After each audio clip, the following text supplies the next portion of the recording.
I think we just got them on an off day, and they've had a lot of injuries lately. So, I think that's just one of those games for them. That's usually their strength and what Claudy has with his teams. But Peter, you've beaten Chicago and Boston and call it off days. They're still two quality hockey clubs.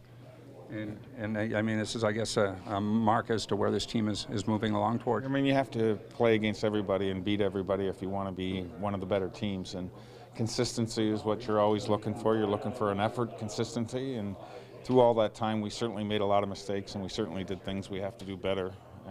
But it's easier to correct those mistakes when you get winning games and you have efforts that are on a positive side.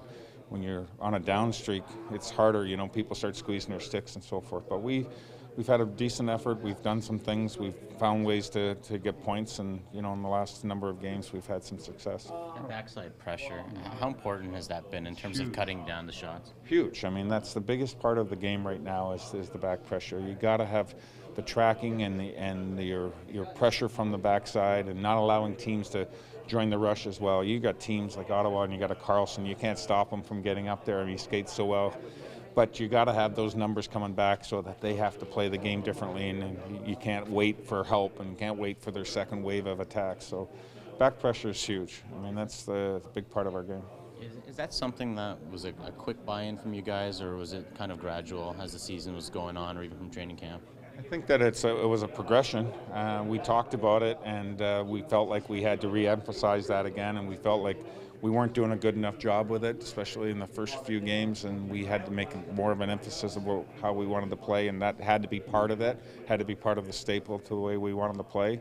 For us to have success, we needed to be part of the transition of hockey. Has to have the back pressure, not have guys coming back slowly. We have to come right in their face and then come back and have five guys in the picture all the time that they're moving both directions. It's a tough teaching moment unless you have a couple of humbling losses. Yeah. Did it almost take that?